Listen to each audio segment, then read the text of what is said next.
Hello all, and thank you so much to everyone who is joining us today. I want to thank the well over 1,000 of you who are joining us today for this extremely important moment. My name is Iman Abid, and I'm the Director of Advocacy for the USCPR Action. For the last 110 days, Palestinians in Gaza have been living through a genocide. With countless airstrikes and bombardments, Israel has now killed well over 25,000 Palestinians. Many of us have heard not just from social media, but through our own family connections of just how awful and unimaginable the situation on the ground is. What our people have endured over the last 75 years and 110 days will forever change us, and it'll forever be entrenched into our hearts. And while that rage boils over into our resilience, we know that just as we did throughout the Nakba, and just as we did throughout the 16 years of military siege of Gaza, we will continue to channel those emotions into action. For years, USCPR has built up campaigns and programs to ensure that the Palestinian struggle was understood both by the American public and those in power. We've built up channels of communication to ensure that the demands of the people are being heard in the chambers of Congress. And we've built communities and coalitions of people across movements to ensure that everyone who stood up for Palestine understood that all our struggles are interconnected. As a Palestinian-led organization, we know that our struggle is defined for us, by us. And we appreciate the hundreds of thousands of you along the way who have chosen to walk alongside us, holding up our humanity and forcing dignity back for Palestinian life back into the conversation. In the last 110 days, many of you have joined us in taking action. And in the last 110 days, we've watched how the US has failed to take action and failed to protect the lives of over 25,000 Palestinians. For weeks now, we have stood tirelessly in the halls of Congress and in the rooms of our elected officials, pressuring them and reminding them of their role to demand a total and permanent ceasefire and to put an end to the unequivocal aid and support to Israel. We've joined collectively to take well over 100 meetings and made hundreds of thousands of calls and emails to Congress to remind them of their role in the continuation of this genocide. And many have listened, but many have also turned a blind eye, eager to respond to PACs like AIPAC, of whom have convinced the United States Congress and President Biden that they cannot cut their unequivocal and unwavering ties to Israel. Yet despite the attempts to silence Palestinians, our voices have been overwhelming and walls have already begun to shatter. As our power in these rooms has grown, as has the need to ensure that the Palestinian voice is in the room forcing the change to happen, which is why we are finally launching our C4, giving us an opportunity to expand into our political power. This moment of devastation and grief has taught us yet again that we must lean into the power that we know our community has. And with that, sorry about that. And with that, we have been able to make the power that we know we have always had. This moment of devastation and grief has taught us again that we must lean into the power we know our community has, and with that begin shifting the discourse around Palestine and hold the officials accountable who have failed to respond to our greatest needs. Our C4 gives us a chance to advocate for issues like ending military funding to Israel, endorse candidates who support the values across our struggles, and hold elected officials accountable who don't. This work would not be possible without the generation of leaders who came before us and the generation of leaders amongst us, which is why I'm grateful to be joined by a phenomenal panel of Palestinian women who have paved the way and continue paving the way for our path forward towards liberation. Today, we are joined by three incredible women that I know everyone listening already knows, but I am so grateful could join us to talk about why this moment is so important and what it's been like on the journey leading up to this moment. As a quick recap for logistics, we have ASL interpreting services available and are also live streaming on YouTube and Facebook for those who are looking for those services. Thank you to Body Language Productions and to Brandon and Sophie for providing ASL interpretation services. Well, I am honored to begin introducing those panelists. Firstly, I'll start off with Congresswoman Rashida Tlaib. Guided by the belief that everyone, not just the wealthy and privileged, deserve access to opportunity and a better quality of life. Rashida has dedicated her life to amplifying and addressing the concerns of working families and everyday folks in Detroit and Wayne County, across Michigan and around the country. She has run some of the most aggressive and visionary campaigns Michigan and the country has ever seen, making history as the first Muslim woman ever elected in the Michigan legislature, the second Muslim woman to serve in any state legislature, and one of the first 2 Muslim women in the United States Congress. We are also deeply fortunate to have Huwaida Arraf, a Palestinian-American civil human rights attorney and social justice advocate. She has been involved in legal and grassroots initiatives for Palestinian rights for the last 2 decades, including co-founding the Nobel Peace Prize-nominated International Solidarity Movement and leading the Free Gaza movement, which organized sea voyages to Gaza to confront and challenge Israel's illegal blockade on the 2 million Palestinians living there. Huwaida was a 2022 candidate for the United States House of Representatives for Michigan's 10th Congressional District. And lastly, but we have the incredible Linda Sarsour. Linda is an award-winning racial justice and civil rights activist, seasoned community organizer, direct action strategist, and mother of 3. Ambitious, outspoken, and independent, Linda shatters stereotypes of Muslim women while also treasuring her religious and ethnic heritage. She's a Palestinian Muslim American and a self-proclaimed pure New Yorker born and raised in Brooklyn. She's the co-founder of the first intersectional racial justice organization focused on direct action and power building in communities of color. Until Freedom is best known for her work on the Breonna Taylor police murder case in Louisville, Kentucky. Over the course of today's discussion, we will hear from each of our panelists to discuss just what it means to be in the political arena, what this moment means for Palestinians, and just how the issue of Palestine is part of our interconnected struggle. To begin, I'd like to ask you, Congresswoman Rashida Tlaib, you have paved the way to Congress for Palestinians as the first and only Palestinian elected representatives. In your time in office, your identity as a Palestinian has created opportunities and challenges. Do you mind sharing your experience in Congress and how it has impacted you? So as everyone knows, I've always talked about it, but I like to center around the fact that I was born and raised as a proud Palestinian child of 2 immigrants from Palestine, one from Beit Hanina, one from Beit al-Foka in the West Bank. I grew up in the most beautiful, blackest city in the country. When I first got elected, it was by fellow Americans and neighbors who did not share my faith or ethnicity, but shared my values and understood forms of oppression here at home are interconnected with oppression globally. And my time in Congress, as everyone knows, my mere existence is the resistance. I'm a walking bill. Many have never had someone talk about Palestinians or even just simply with no hesitation say Palestinians deserve to live as aggressively and as loving as it has been continuing to happen as I set foot on the House floor. And so much of the work I've been doing, as everyone knows, from water is a human right. We always say, water is life, and cutting off water here at home in Detroit to cutting off water in Gaza is violence. And we must, again, continue to push for that. But my experience has been changing every single year. And even this year, as you all see, the silencing, the bullying, the intimidation is real.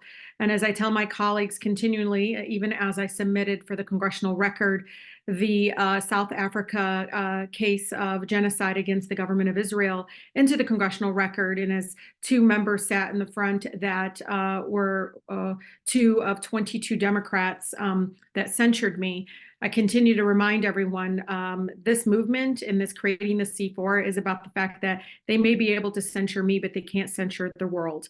And all of the movement folks that are involved in this understand that my existence in Congress is just a mere tool in the box, that the movement outside of Congress is where we can transform our country.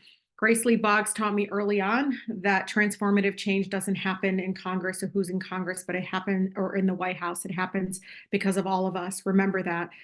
They didn't wake up, the President of the United States didn't wake up and say, you know what, our Black folks need to right to vote, or we need to support unions in our country. It was the workers, it was our neighbors and coalition building that made that happen. Again, we would not have the Civil Rights Act, but for the boycotts, the marches, the coalition building, the continued pushback from folks that did the bus boycotts for over a year, to those that did the sit-ins, to those that are on campuses all over the country were pushing against segregation and so much pain that was happening to our Black communities. And so we continue to do that, and it doesn't change when it comes to liberation of Palestine or the fact that we are trying to push back against war crimes that are continuing to be committed before October 7th. And so it is important, again, my experience in Congress is that I bring with all of that the movement folks. And that's why, I'm here, is because I want to support the growth of USPCR as we continue to find avenues and ways to support movement, is creating these, entities, organizations to, again, put more tools in that toolbox. And so I thank you all so much for the incredible work that you're doing. And again, they forget I'm from Detroit and they forget I'm Palestinian sometimes, but I continue to remind them by speaking truth to power, no matter if my voice shakes. So I thank you so much, Iman, and being in space with Linda and Huwaida is profound. And you don't have to be a member of Congress to know what it feels like to be tried in an attempt of silence or bullying. We've all experienced it, but they can't, again, silence all of us. Thank you so much, Rashida. Appreciate the response there. Always with you on that. All right. Next up, I have a question for Linda. Linda, you have been absolutely phenomenal and killing it. It's been so grateful watching you kind of out there and doing your thing. You are oftentimes the only Palestinian who is leading the charge in many of the movement spaces you're in, and we're just deeply fortunate for everything you've been helping us kind of pave the way around. As a leader in the political organizing through your C4 or at Empower, can you talk about what it's been like as a Palestinian leader in that space? Would love to get started on that. First of all, thank you, Iman. Thank you to USCPR. I'm so excited. I'm watching our people, as Beyonce would say, get information. And unfortunately, obviously, it has taken some horrific circumstances to get our community here. But just want to say congratulations on this launch. And of course, I want to say to my dear sister, Congresswoman Rashida, they definitely forget that you're from Detroit, and they know that you will never back down, and they know that you are Palestinian. And part of me feels like they have given you the opportunity to actually shine, as much as it's been for me watching the ways in which Congress has tried to censor you. I actually think that God has a bigger plan, and you have been centered as a courageous and brave voice. I have a shirt that says, I'm not from Detroit, but I have a shirt that says, everyone versus Detroit. It's everyone versus Rashida, and Rashida stands up every time. So I'm just blessed to always be in space and cheering you on. And of course, my sister Huwaida, who's also outside and hustling and working and building power and building relationships. I'll say this, Iman, to your question. We work in a movement that has for so long been progressive, except for Palestine. So I can be in space where people will stand up for immigrants and migrants and refugees and Black folks, and for living wage and for workers' rights, and women's rights, reproductive rights, and we can go down the list. But somehow the buck has always stopped with Palestine in many of the political spaces. And I want to make a distinction, because not all of our movement spaces are electoral spaces or are organizing spaces from the perspective of elections. And I think what's becoming more sophisticated about our movement is that they're starting to understand that all of these are tools in the toolbox, and we have to be able to engage at all levels. But politics in America has been progressive, except for Palestine. People will literally have the audacity to talk about reproductive rights, prenatal care, talking about disproportionate access to healthcare in America. Somehow it doesn't apply to Palestinian women. So you can have a rally for abortion just the other day by groups like the Women's March and other reproductive groups, but then you have then you just forgot that we're in a genocide where there are over 50,000 pregnant women in Gaza right now, 300% increase in miscarriages, and that doesn't seem to be part of the theme of what you're organizing around, knowing that we are also the ones funding that lack of health care and the destruction of the healthcare system in Gaza. And so my experience has been one of an uphill battle, organizing, educating, teaching, and I'm willing to do that emotional labor. I know lots of times in the movement, people say, I don't want to have to keep explaining to you why my people deserve liberty, why they deserve freedom. I'm willing to do that work because our people deserve us and our power in the United States, because we have watched the lack of political influence for our Palestinian solidarity movement actually have direct impact on our people in Palestine. For God's sakes, we cannot even get our president to see that there is a genocide that's happening and that he himself and his administration are complicit in that genocide. In fact, we have been gaslit by our own administration. Lots of times we're celebrating members of Congress who are saying things like ceasefire, like, my friends, there's nothing revolutionary about saying end the bloodshed and stop what is happening in Palestine right now. But because of our, I would say, I won't say lack of focus, but I think we were really organizing in coalition building, building power, doing kind of grassroots organizing, that the pivot is here. It's at the right time for us to build the political power to go alongside the other types of power that we have built over the last decade. So I'm excited. And I'm looking forward to being part of a movement that no longer is progressive except for Palestine. Thank you so much, Linda. I'm excited to actually touch on that in a little bit as well, to kind of talk about how Palestine fits into the interconnected struggle. But with that, Huwaida, I have to say it's been incredible watching you do all you've done on the Hill. I've seen how you've been out there demonstrating, disrupting these services, and reminding people that business is not going to move on as usual in the midst of a genocide. In 2022, you chose to run for office. What drew you to run for office then, and what insights did you gain along your campaign as a Palestinian? Yeah, thank you, Iman. Thank you, everyone, to the U.S. campaign. I am profoundly honored to be on such an incredible panel with my sisters, Rashida, Linda, and you, Iman. And I'm grateful to everyone that is here, because this is such an important moment, and I have been waiting for it, for the launch of the C4, because of the importance of doing the political work. I describe myself as an activist for most of my life, and it was actually my activism that prompted me to go to law school and become a human rights attorney and try to do that work in the courtroom that we've been doing on the streets, but recognizing also that, you know, we fight in the streets, we fight in the courtroom, we also have to be in the halls of power, we have to be in the room that is making these laws. And one of the things that I have been saying for a long time, when I was doing that organizing work, for example, at a time when I was fundraising to send a flotilla to Gaza, and trying to fundraise was difficult, and it's not because people didn't want to give to Palestine. Our community and those who support Palestine are so incredibly generous, but so much of our giving and our organizing has been traditionally around the humanitarian, addressing the humanitarian crisis that Israel is constantly creating, without necessarily focusing on what we need to do to change the politics that create that humanitarian crisis. Because otherwise, we keep running after, you know, putting these Band-Aids on. And it's important. It's important to keep our people solid. It's important to support the sumud, the steadfastness of the Palestinian people on our lands at a time, not just today, but for the last 8 decades that Israel has been trying to erase us.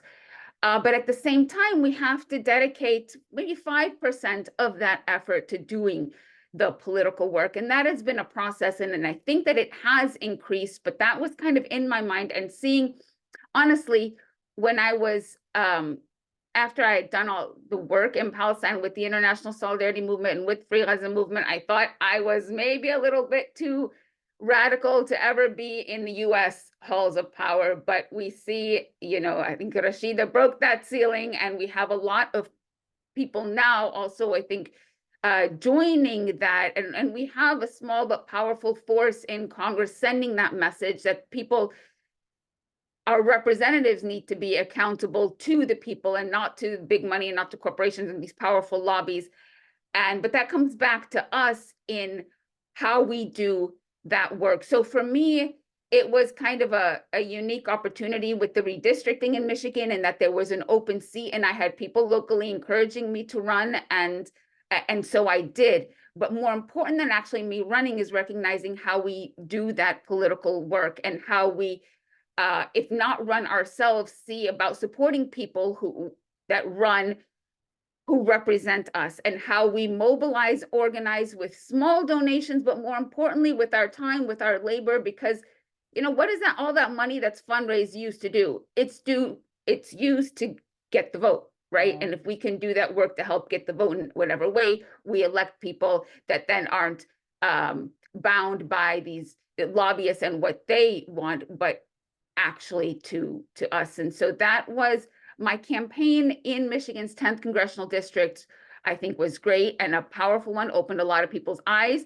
We didn't end up winning, but one important thing is I am in Macomb County, and this district is frequently looked at in this county as a bellwether for how the rest of the country tends to vote. It is not, it is, you know, average middle class, working people, union, labor, manufacturing. This is the district here, and it's right in the center. So it's a 50-50 kind of district. And I did not shy away, despite some recommendations from my initial campaign manager and others that, you know, I toned down things on Palestine and whatnot. I decided that absolutely not. And while I did not run on Palestine, I definitely connected the dots, which a lot of people appreciated. And I was very blunt in terms of what the party and where it has failed and what it needs to do to actually live up to the ideals and the things it claims to stand for. And we did an interesting poll. I'll kind of wrap up with this, and we can get to other questions. But we did an interesting poll here among likely Democratic voters in this district, and it said, Huwaida, if elected, would most likely support the cutting of all aid to Israel because of its human rights abuses. Do you see this as a very strong reason to vote for her, a strong reason to vote for her, or not a strong reason to vote for her? And a full 67% thought it was a very strong or strong reason to vote for me in this district that, for the most part, centrist Democrats at most. And like I said, actually, this is the home of the Reagan Democrats, and where Palestine isn't, we don't have strong kind of organization or mobilization in this area on Palestine. But in terms of when people learned about my platform for a first-time candidate running in a very crowded field, I ended up getting actually a decent amount of support. And so the campaign in itself was important. I think that, it might not be the end of my run, maybe in the future, but more important is to keep supporting people who run for the right reasons and who pledge to not be subservient and not to take the big corporate donor dollars, and people who represent our ideals. So we keep fighting wherever we can. We do all of the building that Linda talked about and build our coalitions, but also, as both my sisters said, we do that political work kind of also from the inside. So in the streets, in the courtrooms, in the meeting rooms, and definitely running for office and supporting those who do. And last plug, one of my friends decided to do just that, a longtime, comrade in the National Lawyers Guild and a member of Jewish Voice for Peace, a first-time candidate stepping up to do that. And so I just want to encourage people to take a look at the campaign if you're in Sacramento for Congress of David Mandel, who I think would be, as many people as we can get in this election cycle who speak truth to power and who are not shying away from Palestine would be the building on our work. Thank you, Huwaida, and just love all the different areas you've touched on. I mean, I think there's a reminder for us right now that we don't have to accept what's within Congress and in the halls of these powerful institutions to be the norm, that we can actually shift it, we can challenge it, and we can shatter those walls down if they're not serving us. So I think it's a really beautiful reminder. And I think with that as well, we are entering the 2024 election cycle. We're in it. We're in the midst of it, right? And I think that there's a lot being said already about where Palestine fits into the conversation. But I think for as a movement, we always knew, even as Palestinians ourselves, we've always understood Palestine to be a part of a larger struggle. We've always understood it as not just a sole issue. But regardless of that, too often the fight for Palestinian liberation in the lens of the electoral process is minimized as that one issue. And we all understand that it's not. So how is Palestine a very local issue, and how do we contextualize that when engaging voters and C4 orgs? I'd love for all panelists to answer this, but I'd love to start with the Congresswoman, to get your take on it. Yeah, I don't know, maybe because my city's a bit different. And I mean, Huwaida's right outside of the city and she sees it. I mean, there's a Black pastor that reminds me all the time. And I've been centering a lot of the work that I'm doing on the fact that, when I went into this Baptist church that I stuck out and he looked right at me and he said, our country is not divided, we're disconnected. And what I understand that meaning is that we understand this connection around labor rights, around any form of oppression. I don't care if it's in the workplace, when it comes to poverty or whatever, and how it's connected so much at the ground. The one thing that I know this, in all the town halls and coffee hours I've had, of course, there will be the one who says, why aren't you supporting X, Y, and Z and funding and so forth? And I always look at the whole crowd and I said, don't you think $3.8 billion is enough? And everyone says yes. And I think if I can't get clean drinking water for my residents or the children in the high schools and throughout my district, and we're sitting there literally giving unconditional blank check to support apartheid, to support oppression, racism, segregation of a whole people. Many Americans will tell you they don't support that. Many of which don't even need to know the history of Palestine, know this. They don't want their tax dollars to go and fund death and destruction. They want it to fund life. And so I know that much of the work I've been doing is making sure that we're doing that connection and making sure they understand that it is coming from a place that I believe human rights for everyone, not for just some, and that I represent everyone, not just some, as many colleagues continue to push back. But it's really, really important that we do that connection. I'm just lucky in that, folks like groups like Blacks for Palestine, I mean, it existed before Blacks for Palestine organization existed. I have folks that in my community, before I was born, had been to Palestine and had seen firsthand. And many of those folks are leading movements here at home in such a beautiful, profound way. And so I'm blessed in that people understand and they give credibility to much of the work that we're doing.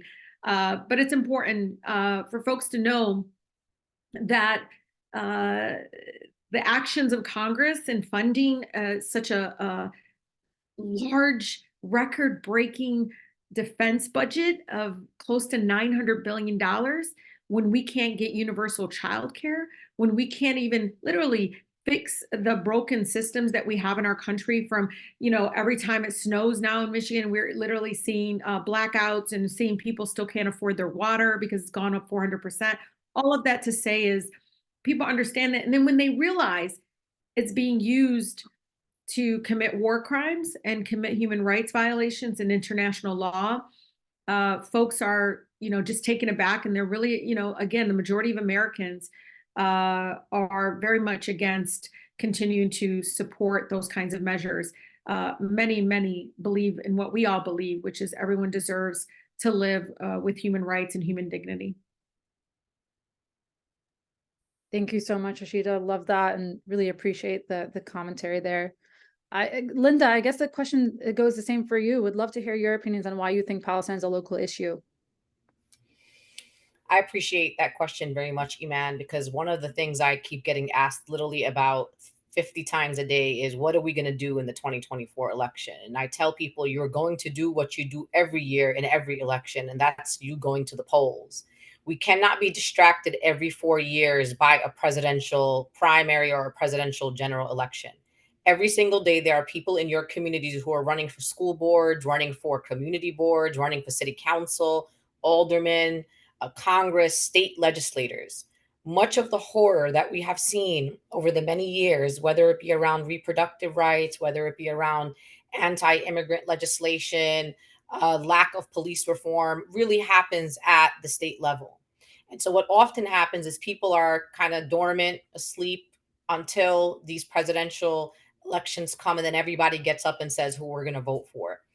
So what I say to people all the time, that Palestine is a local issue because it really is a litmus test for your values and your morals. Right now, there is a genocide happening that is being paid for by our taxpayer dollars. You walk around your communities, whether it's in Los Angeles or in Detroit or the streets of Brooklyn, you will see homeless people. You will see migrants sleeping on our streets, being chided by the mayors of different cities. You have watched a country that has substandard public education, infrastructure that they claim there's been an infrastructure bill, but I can take you to many cities in America, many towns where that infrastructure has not gotten or trickled down to some of these communities across the country. There are people that are not able to pay their rent or feed their families. And so I say to people all the time, don't ask me whether we should vote for Joe Biden or Donald Trump, and knowing that there are also party candidates like Marianne Williamson, like Jill Stein, like Dr. Cornel West, like Claudia, and many others that I may not know about. I say to people, focus, because all politics is local. Politics is local. And for me, my values around Palestine is I want everybody to be able to have high quality public education. I want people to be able to have access to clean water. I want people to be able to travel freely in their communities. I want people to be able to have prenatal care, and not just some substandard health care, but actual good quality health care. And so all of the issues that we care about here in the United States can be applied to Palestine. The one thing that I do believe in my heart is that the American people are good people who do not support the indiscriminate slaughter of the Palestinian people or any other people around the world. And so in your local races, bring that to the table, just as you go vote on behalf of undocumented people, on behalf of children who are not able to vote in these elections. And so I say to people on this 2024 election, people will tell you it is the most consequential election of our lifetime. And here's one thing that I will say to folks here is that I will not be gaslit, nor will I allow anyone to patronize or lecture me about how bad Donald Trump is. If there is anybody that knows how bad Donald Trump is, it is me. It is my communities, as the communities that I come from. I literally, just like Rashida and many others here, we organized every single day for 4 years under the Trump administration at the detriment of our safety and the detriment of our health, detriment of our families. We understand that Donald Trump is a dictator and he is a fascist. But we also can, at the same time, recognize that Donald Trump is a fascist and he is bad for the United States, and also criticize this Democratic administration that has literally aided and abetted a genocide. It is not either or, nor will I accept that if Joe Biden is to lose this election, that we will be blamed for that.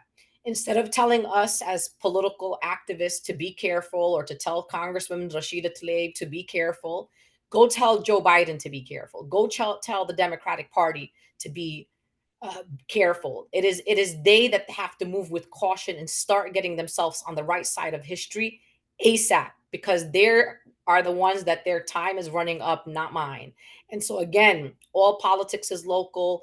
Find those candidates that Huwaida talked about. There are many people in our communities that are from marginalized communities who are running with morals and values and centering all marginalized people, including the Palestinian people. Thank you so much, Linda. Always bringing, just speaking your truth always. And Huwaida, the same question goes for you as well. Would love to get your insight in this as well. I don't know if there's actually much more that I can add to what my sisters Rashida and Linda said. Honestly, it is that interconnectedness of struggles. And I think people who are in the movement or learning or studying recognize that those who oppress and profit and benefit from the oppression of Palestinians are also benefiting and profiting from the oppression of other marginalized people here in the United States and around the world. And so growing that solidarity, recognizing that interconnectedness and working together is so very important. And sometimes people don't see that, but when we're campaigning, when Rashida knows it, when you're going door to door and you're talking to people about what they're concerned about. And one of the things I used to do is when people would tell me things and I would relate just to when I lived in the occupied Palestinian territory and what's going on there, and this much of our tax dollars are going there. I mean, people would immediately recognize the injustice and see that connectedness there. And I also used to lead some delegations to the occupied Palestinian territory, and a couple of really powerful ones were people of color delegations, or people coming from communities in the United States that are, historically marginalized, continue to be marginalized today, and just the difference in the ability to see things without having them explained, what that means, or the depth of the injustice and the entrenchment of the systems that are that discriminate and keep people down is easily recognizable to those who lived it, realize it, know it, feel it. And that work, I believe, like Linda talked about it, and Rashida, has been done and is being done, and it needs to continue being done, because the forces that we're up against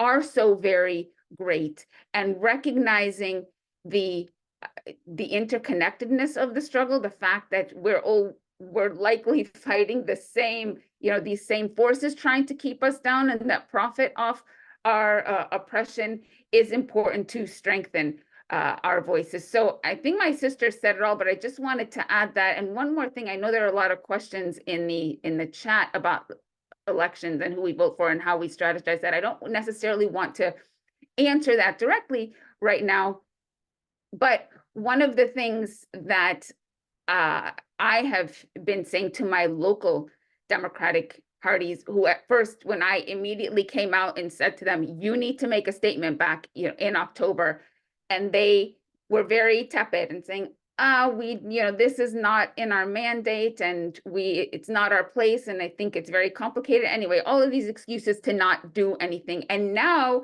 they are all, fretting about, well, what are you going to do if your community is not going to vote for Joe Biden? Then what, you're going to give us Trump? I'm like, look, this is one of the reasons that I came out to you initially and said, you need to say something, because this is a Democratic administration. It is Biden that is enabling this genocide, and Democrats have been shamefully silent. And if you would have spoken up earlier as Democratic clubs and parties and committees across the country to say no to this policy, you could have had a bigger effect. So don't come now and say, oh, you're going to give us Trump. No, you are the ones, your shameful silence are the ones that are going to give us Trump, because you cannot expect someone. And in Michigan, we have a lot of people who have lost dozens of their family members in Gaza, and were trapped in Gaza themselves. And the American administration, the Biden administration, would not even meet with their families or talk to representatives of the Arab American community. So they turned their back on us, and now they want to scare us and that Trump is going to be worse. We know. But that doesn't mean that we have to continue accepting crumbs and then just vote for the lesser of two evil, or a wolf in sheep's clothing, whatever. This is an opportunity to push, to do better, to demand the changes that we need to see. And we can't let, as Linda said, we're not going to be gaslit. This is the most consequential elections of our lifetime. That is every single presidential election, right?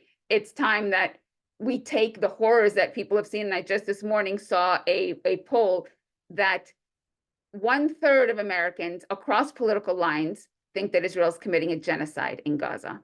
50% of Democrats think Israel is committing a genocide in Gaza. And the other 50%, it's not that they agree with what Israel's doing, they just don't know necessarily that it's a genocide. But people see the horrors and disagree with it.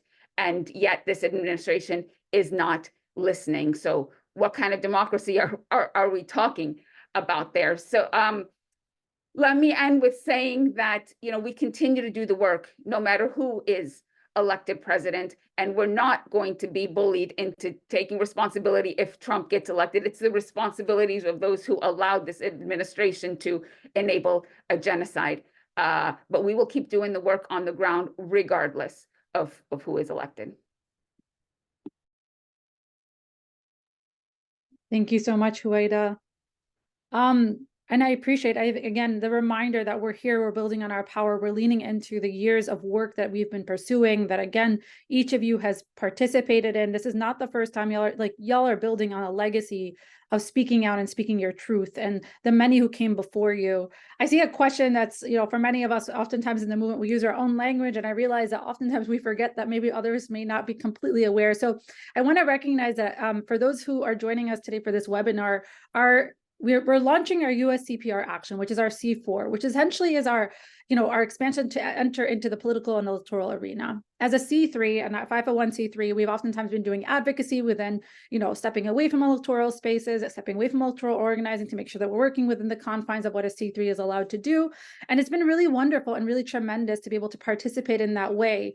In the last couple of years, we've watched just how the C3 is also quite limiting in times, just being able to kind of not being able to draw up on the fact that, there's constituencies out there who really care about the issue of Palestine and how, as many, all our panelists here shared, is integrated into the many issues that every one of us cares about.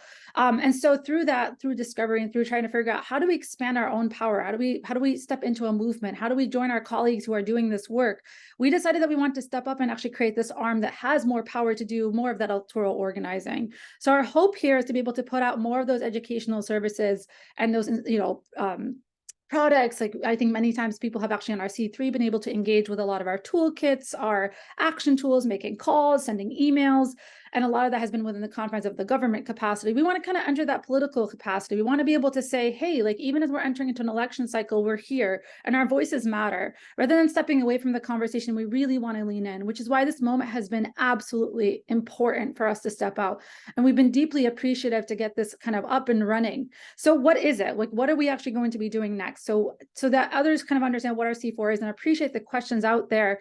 Many folks have asked about, what are we going to get out of this C4? So one thing that I am really excited about and that's going to be launched in the next coming weeks is our 2024 voter scorecard. So I saw some questions around like, who do I vote for? What do I do? One thing that we've been trying to do is make sure that we have a set of metrics and, tools for you to use to be able to evaluate how folks have been, showing up on the issue of Palestine. So it'll actually show you a cross record of the last couple of years and how members of Congress have actually supported the issues of Palestine.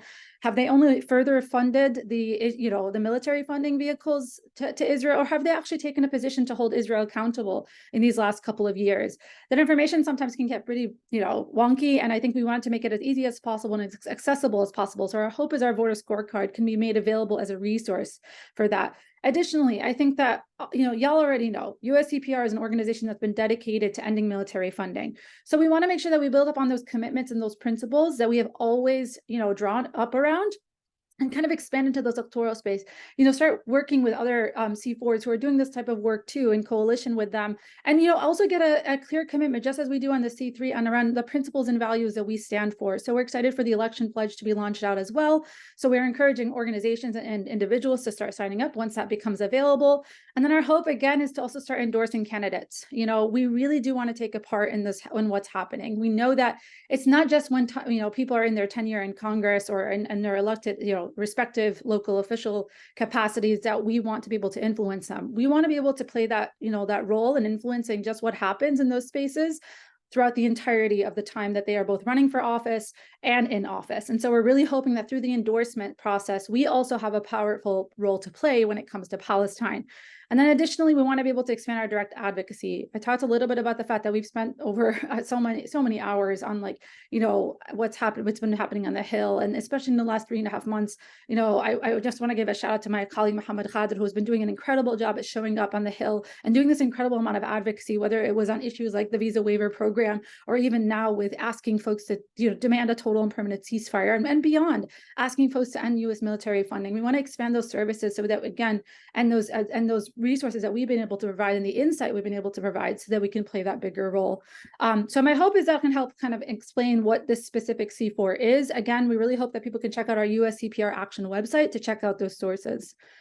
I think just to kind of take us back to some questions, I think a lot of you have kind of touched on, again, the power that we're really leaning in on. I want to acknowledge that on the advocacy end, oftentimes we've been hearing, I'm making these calls, I'm doing dozens of I'm spending dozens of hours on trying to make sure that Congress hears my take on why I should be, why we should be asking for a total permanent ceasefire, why we should be ending U.S. military funding, whatever it is we may be, blocking weapons to Israel. But I just feel like Congress isn't moving quick enough. And so oftentimes I know that when we're, trying to engage and doing the advocacy, it can kind of sometimes be demoralizing, but we also understand that things are, sometimes move much slower than we want, but it doesn't mean that our power isn't there. It doesn't mean that we're not actually able to make create the influence that we want to see happen.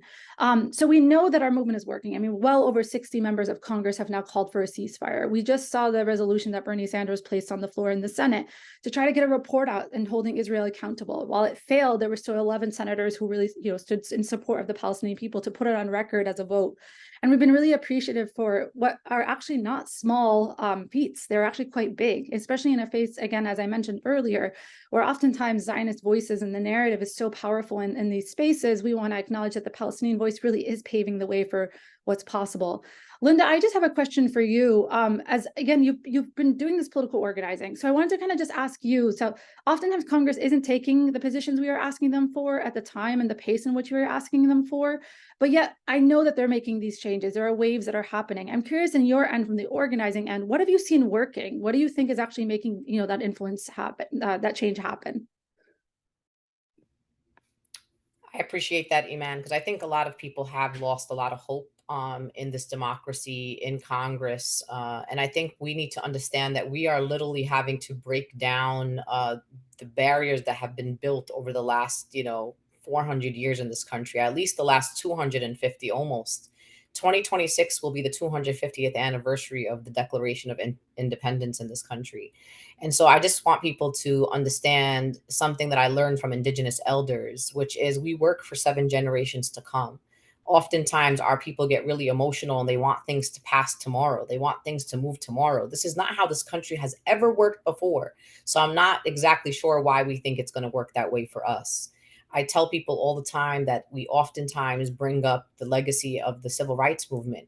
I want to remind people that a lot of people in the civil rights movement never got their opportunity to go to the polls and vote. They fought for voting rights. They sacrificed their lives for voting rights, but they themselves never got to see that promised land. They never got to see the fruits of our labor, or their labor, excuse me. And so what I say to people right now is we got to put our head in the game and support initiatives like USCPR Action and start building that political power. And we may not get a return on our investment for maybe 5 years or maybe a decade, maybe not until the 2028 election. But the question is here, do you believe the Palestinian people are worth your time, are worth your investment? Are you willing to be part of a marathon? This is not a sprint, my friends. Like I always say to people all the time that I have the satisfaction of knowing that one day some little Palestinian girl and boy will live in a free Palestine. I may not go to a free Palestine. I may not witness a free Palestine, but it's okay with me because I know that my work today, the work of Huwaida and Rashida and Iman and USCPR and Adala and all the organizations that are out there, PYM and USPCN, and we could sit here for days, the work that we do at Empower Change, all of that is part of building out this next 7 generations to come. And so I tell people all the time, keep doing the work, keep putting your head in the game. I mean, the Palestinian people have been going through this for 75 years, my friend, 75 years. Can we all say that we have at even given 5 years or 6 years or 10 years or even 20 years? So keep your head and keep your back straight and stay consistent and stay persistent. Here's one of the things about our opposition that I'll tell you, because you got to also, give a little credit where it's due. They're consistent and they're persistent, and they also put their money where their mouth is. The question is, are we ready to do that? The bottom line here is we live in a country that, as much as you want to deny it, is a corrupt democracy at many levels that requires votes and money. That's what it is. Like, if you want to change the ways in which this country engages in foreign policy and domestic policy, you got to play the political game. And so that means engaging, voting, supporting political advocacy organizations, showing up to the Hill, going to making sure that your members of Congress hear you. And here's a criticism that I have for a lot of communities that I'm part of, that I work with. You also got to thank people when they do the right thing. So oftentimes, even sometimes our Muslim congresswomen, for example, sometimes they might say something out of context or say something, and you as a Palestinian supporter may say, I don't know if I agree with what Sister Rashida said. And so you start going online and start talking nonsense. But then when Rashida is doing incredible work for the rest of the 364 days of the year, we're not making sure Rashida hears that we see her and we appreciate what she's doing. There are many members of Congress that have done good work, or at least attempted to do good work. We got to make sure that they hear us. I've heard from members of Congress over the course of the last decade that the amount of calls they get when there is a resolution or a bill on the table that has anything to do with Palestine, that they might get 10, 15, 20, maybe 50 calls, maybe 100 calls, but they'll get 1,500 calls from the opposition telling them to either support or oppose the bill.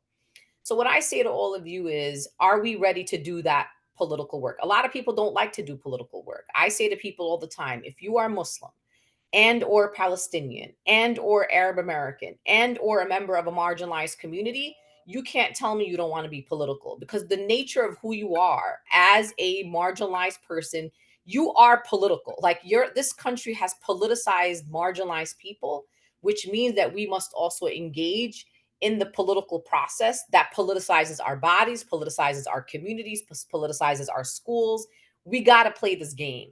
People will also say things like, there's dark money in politics and super PACs and all this other stuff. And I agree with that. But guess what? Our opposition's playing with money. And that means we got it too. So what does it mean for example, Iman, we have 755 people who are with us right now. What if the 755 people said, I'm going to give USCPR $20 a month? Do you understand how much money that is? How much groups can do with things as little as $20 a month? So what I'm hoping people do today, that you got from us today, that you are inspired, that you are ready to go back outside and do the work, that you are going to engage not just in 2024 electoral politics, but 2025, 2026. And every year there's multiple elections sometimes. Like, people don't understand that it's not even one election per year. Sometimes people are going to the polls 4 or 5 times, depending on sessions, special elections, all kinds of things. So I hope that what people got out of this is that we have been incredible in protest, in organizing, in mobilizing, in coalition work, in solidarity, and direct action. But the time is now for us to build the political power that is worthy of our people in Gaza. Here's what I ask myself, and I'll end with this, Iman. I ask myself this, and it really, really is the thing that like sits on my heart every day. I think to myself that if I went to the streets of Gaza today, if I went right now and they let me into Gaza and I walked around and I said to the people of Gaza, are your Palestinian American sisters and brothers in America making you proud? Do you see us organizing at the level that gives you pride in the same way that you have given pride to the Palestinian people all over the world? My heart tells me that the people of Gaza will say no. They will say, we know you could have done better. We know that for the many years that you have lived in the United States, from your grandparents to your great-grandparents, that you could have built more political power, that you could have had more influence, so that we would not have to be living under the siege and under this occupation for, again, the last 75 years and 17 years for a siege. So are we ready? And asking ourselves, I'm asking all of you, are you ready to be a political force worthy of the people of Gaza? And I hope that the answer is yes. Thank you, Linda, so much for leaving us on that grounding moment and thought. And I just want, you just triggered in my mind. I realized that there are so many people who never thought they would be heroes and reporters in these last couple of months that we've watched online, who've actually chosen to speak to us, not in their native tongue, but in English, because they understand that they're trying to convince the American base of what they have always needed folks to understand. And that's just kind of seeing their struggle. I don't know how many people remind themselves of the fact that English may not be the first language of those in Gaza. It's Arabi. And I think that's a really important to recognize, that they're doing it intentionally because they know the power of the American people and what they have. And we've watched so many of, our neighbors like Bisan and Mutaz making, this really pleading to the American public around, why can't you even be convinced of calling for a ceasefire? I think all of you have touched on this earlier before, but this is such a bottom line demand that we've been making in this moment. It doesn't even kind of fit into the larger movement of asking for our total liberation. But we know that in order for us to even get on that path, we have to end those means of violence. So I think with that, I want to kind of end us off with a question to all of you and start off with Congresswoman Rashida. Again, this is a really monumental moment for us as an organization. We're really excited to step into the C4, despite the fact that there really is no silver lining in the midst of a genocide. We understand that we have to lean into this moment and do what we can to expand our power and continue leading by the movement to make sure that our demands are heard by the movement. But what possibilities do you think are going to come of this in this moment? What are you hoping to see? Yeah, I mean, I'm trying to answer as many questions in the chat. I don't know if you noticed that. Well, because they're great questions, they're important questions, and I can hear through the questions the sense of, is this going to work? It has to. We have no other option but continue to try and fight back. I want you to be proud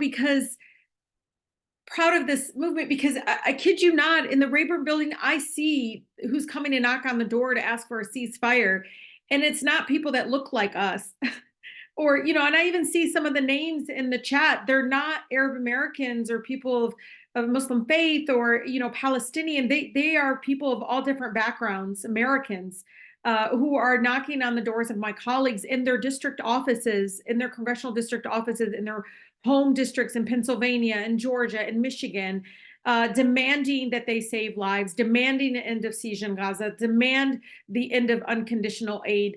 And it is different walks of life. I kid you not, Iman, the same person that fights honestly for Dreamers is also asking the same members they advocate for Dreamers about ceasefire and about what are they doing to stop the genocide. The same person that goes on the Hill all the time to talk about environmental justice issues are saying the same thing. I mean, standing there among veterans for ceasefire who said, we're done. We fought so hard. I mean, Iman, you saw them. They brought me to tears about the dehumanization that they had to go through to dehumanize a whole people in Iraq and Afghanistan. America is waking up.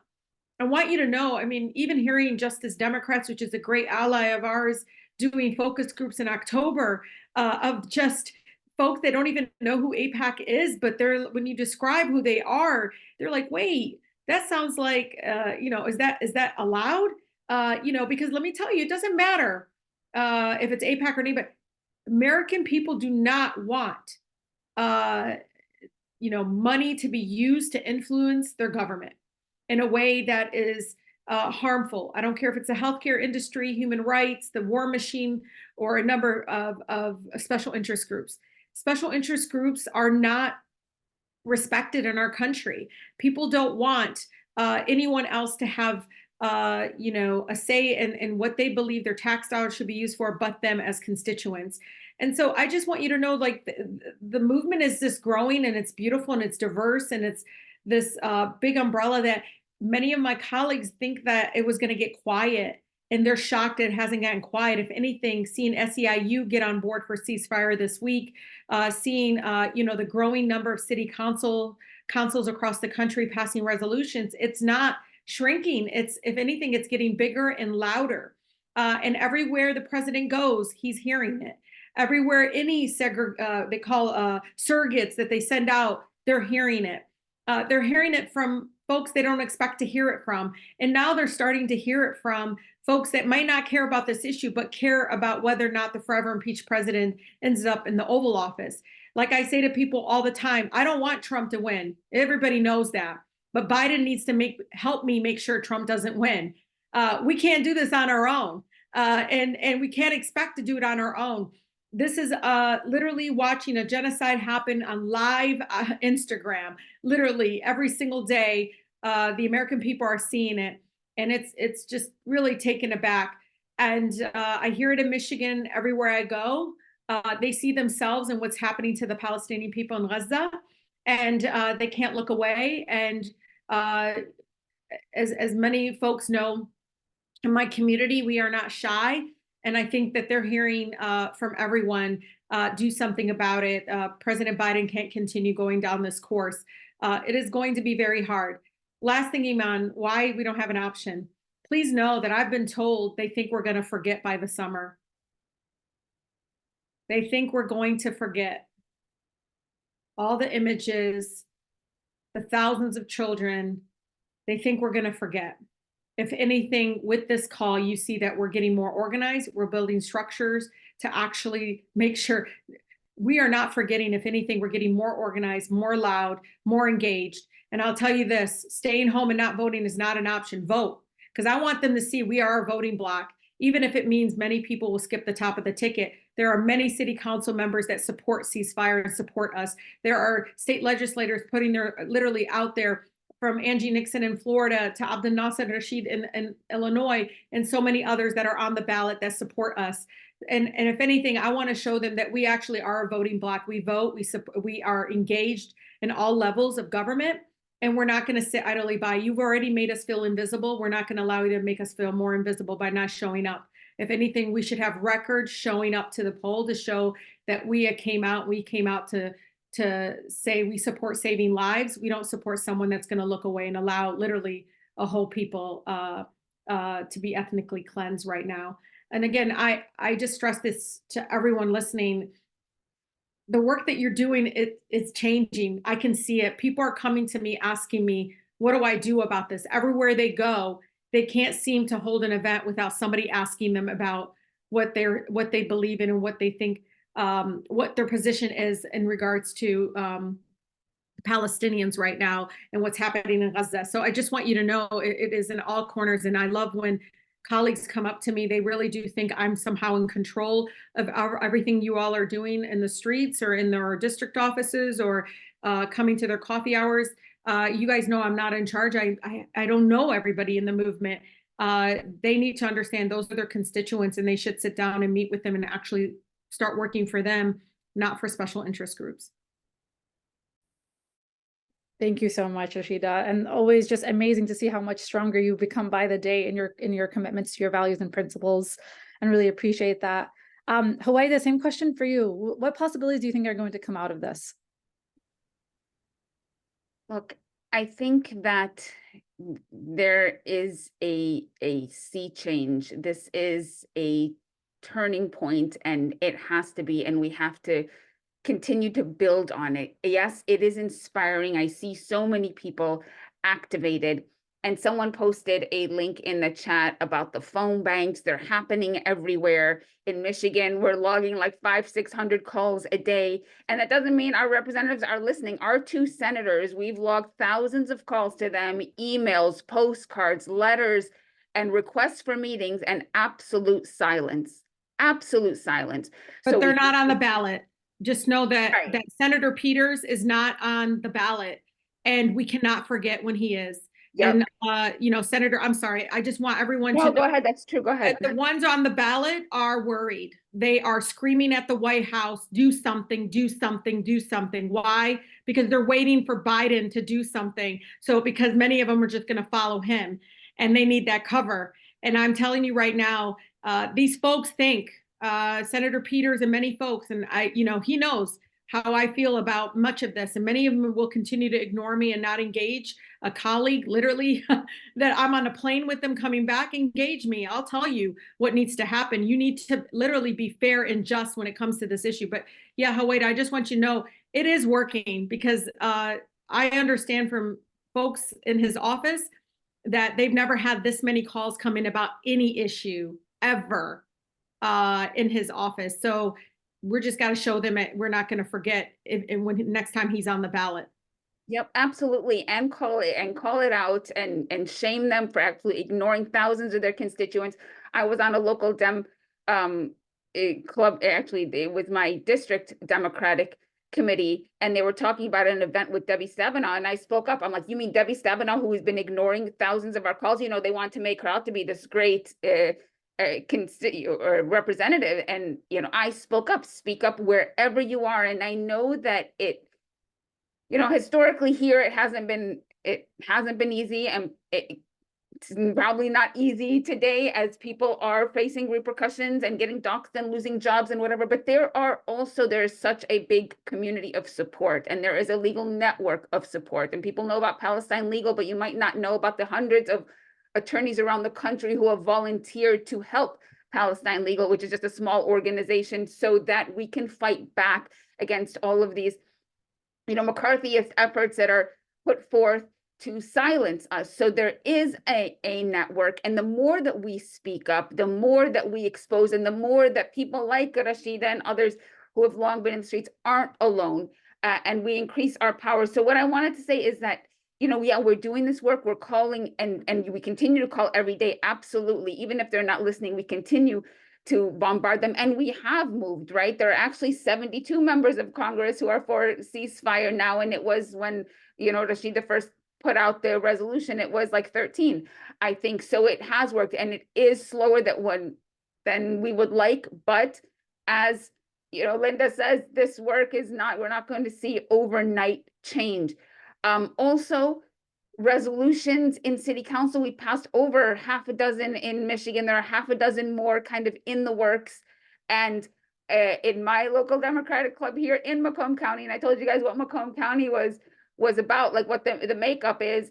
I presented a resolution that not only is ceasefire, but suspension of aid to Israel. We don't want our money going to commit war crimes and genocide. And I wasn't even at the meeting. Someone presented it for me, and it passed unanimously. It passed. So we need to kind of continue to do that work at all levels. The more that we take it, whether you're a doctor to your colleagues, teacher, in your schools, wherever you are, to talk about it, making a call every day. Maybe you're not one to march, maybe you're not one to disrupt. There are people doing that, but there is something you can do. And right now, I'll end with this. Right now, it's a crisis because literally it is a genocide, and hundreds of people are being killed every day and starved and more. I don't have to tell you that, but that is just the immediate. Like, ceasefire is just like now.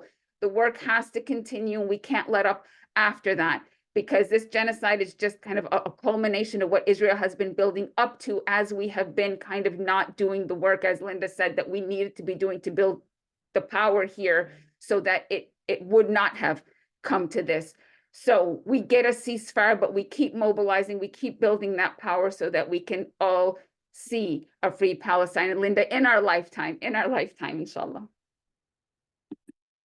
Inshallah. Love that. And I love the reminder again of what's next, right? Like, you passed a ceasefire resolution. There's so many other ways that your city can show up. Divest. There are so many incredible avenues of opportunity to divest from these, imperial apartheid systems. And I think that there's lots of work to be done like that, and really excited to engage people. And with that, just introducing a resolution wherever you are forces the conversation and the education. So obviously passing it is great, but just that educational opportunity, that's what's contributing to people actually waking up and, they recognizing what's happening is wrong and that this is a genocide. It's a great organizing tool. Like, when you have something like that, that's right in your backyard, that you can like walk or go to that, council chamber, that school board, Ann Arbor School Board just passed a resolution. Huwaida's right. I mean, it's a great organizing tool. And you actually saw that in the movement. For other movements, they use local city councils to support, minimum wage increase, the growth on Medicare for all and so forth. But yeah, I'm going to continue, Iman, trying to answer all the questions in the chat. Thank you. It's been wonderful seeing the engagement. Love that. Linda, as for you, what are your possibilities that you think coming out of this moment? I will say that those 30,000 plus massacres are not going to be in vain and have not been in vain. I feel inspired. I feel moved. I know that the state of Israel has lost their propaganda war. They have lost major support across the world. I have been I can't even keep count, but for the first time in a long time, I'm actually getting invited to do teach-ins and do lectures about Palestine across this country. Right now, I'm actually tuning in here from Claremont, California. I've been to Alabama. I've been to Mississippi. I've been to Georgia. I've been to Connecticut. You name a state, except probably not Wyoming. But if you are from Wyoming, please invite us to Wyoming. But I've been to so many places where people who are now really tuning into what's happening to Palestine are saying, we want to learn more. My congregation wants to learn more. The community I come from wants to learn more. And so we now have everybody's we got the attention of the world. We got the attention of our fellow Americans. The question really is on us and responsibility of what we do with that next. Yes, we want a ceasefire, Iman, and that ceasefire is coming. Inevitably, it will come. Remember, the state of Israel can't kill everybody in Gaza. They're going to have a ceasefire at some point. The question for us is, what do you do the day after the ceasefire? Where are you going to go? Where are you going to be? Who are you going to be talking to? Because the goal here for us as a Palestinian solidarity movement is not just a ceasefire. That is just the basic imminent need right now for the people of Gaza. We need to lift the siege on Gaza. We need to end the occupation of the Palestinian people. And we need to be able to hold our elected officials here accountable for our complicity as the United States government in what's happening in Palestine. So here's what we're going to do. We're going to continue to keep our head in the game on Palestine. Even when there's a ceasefire, we will not stop posting about Palestine. We will not stop calling members of Congress about Palestine. We will not stop calling for ending U.S. aid to Israel or U.S. military aid to Israel. We are going to continue to support members of Congress like Rashida, but we need to elect about 50 more of those. And so the questions are, who are the Rashidas that are running across the country that you're going to really focus on in your local areas? Of course, even a New Yorker like me, I want to support Rashida in Michigan, but I also know there are going to be people in my own city that are going to run, and they're going to be incredible because Rashida needs more friends to do the work that she needs to do. And so I have so much hope. I really do. The Palestinian people have taught me that, nothing material matters, right? That we have to live with purpose on this earth. And I think all of us have really leaned into that. I've been watching some of the most incredible Palestinian American leaders, and I'll just end with this. I've been organizing for about 22 years, and I've organized around all kinds of issues with all types of marginalized people. And for the first time, I'm actually organizing from my own place of deep trauma. And to see Palestinian Americans get up every day to organize for our people, watching our people get slaughtered on live stream is something that I can't fathom. How we do this? How do we get up every day? Sometimes I'm in awe of myself that I'm able to get out of my bed in the morning and do this work. The hope comes from the legacy that we're going to leave behind, just like Mandela left the legacy of those South African lawyers who got up and said, no apartheid on our watch. We're going to the International Court of Justice, and we're going to watch the preliminary response from that court tomorrow. It comes from the Center for Constitutional Rights and Palestinian Americans who have gotten up to sue the Biden administration in his complicity in genocide. And we're going to also watch the testimony coming out of a U.S. federal court in Oakland tomorrow. So we are just watching the most incredible solidarity, organizing, courage, and bravery that I haven't seen in a long time on Palestine in this level, on this level. So anyway, don't lose hope, because my friends, I'm seeing things I've never seen before. And you're right, Huwaida, I need to be a bit more optimistic about seeing this in my lifetime. Because it's true, I actually do feel it closer than I've ever felt it before. I'm just saying hopeful and saying that even if something were to happen to us today, you never know with these situations we find ourselves in, that we know that there's going to be a generation coming very soon that will see a free Palestine. So stay hopeful, stay organized, and continue to support the work that's happening. Thank you so much, Linda and Huwaida and Congresswoman Rashida Tlaib. Again, thank you all. I want to remind ourselves that the reason behind why we're even capable of seeing a free Palestine is because of these incredible women and so many others behind the scenes who are doing the incredible work of organizing. Linda, you just touched on it. I myself have not even had time to process the grief. We are moving past it so that we can just continue organizing. And just the other day, I actually got a chance to hear Angela Davis speak yet again. And she said, you cannot let the enemy organize for you. And I think that was a really beautiful statement. And I think it was a reminder as a recharge for us in this moment where oftentimes we want to maybe give up because we're not seeing things happen as quickly as we want. It's a reminder that if we stop organizing, the other side will try to out-organize or try to place their demands out there in the forefront, compromising what we've been asking for. But I know that, again, y'all are dealing with Palestinians. We don't give in, we don't give up. And I think that's a real thing. And I really appreciate to all of you. I see the amount of questions in the chat. I promise you we will save them. And there's so many actually wonderful things that you guys have had questions around that have my mind's been flowing around. What are the possibilities? What can we potentially do to make sure that we're answering the questions appropriately through new programs, through making sure that we're engaging in different ways. So while this webinar has been a really beautiful way to kind of launch out what the C4 is, I promise you that, again, as mentioned, we have a number of resources that are going to be made available on the USCPR Action website that I hope everyone can either follow us on, specifically with the website, pin it to your tab if you want to make sure that you're checking in on what's happening there, but also more importantly, check us out on our social media. We have USCPR Action on Instagram. I think right now, and then on Twitter. And I think, again, want to encourage folks to check in on that: Instagram, Facebook, Twitter, and YouTube. So everyone check us out through all those different platforms and make sure that you're staying in tune with the conversation. And if you don't hear from us or you don't see something that you are looking for, again, I know that we're in the midst of an incredibly busy year, make sure you reach out to us at contact@USCPR or through any of these platforms. We will do our best to make sure that we are attending to the questions that y'all have. And if you have any ideas that you proposed, again, I want to make sure that we do the best to our, to our abilities in answering them. But with that, again, I appreciate everyone who stayed beyond the time we thought we would originally be around. This has been a beautiful conversation. And again, while there is no silver lining in the midst of a genocide, there's a lot of hope that is coming up out of this. And I just want to remind everyone here that we Palestinians deserve to live a life free of genocide, free of occupation, and free of apartheid. And that is what pushes us to do this work every single day. And without y'all, it is truly not possible. Like, y'all really, really give us hope. And I think, like, this beautifully esteemed panel of Palestinian women, I don't want to undermine that. This has been truly beautiful. And I thank all of you for contributing to this conversation today, and talk to y'all soon. Thanks again, all.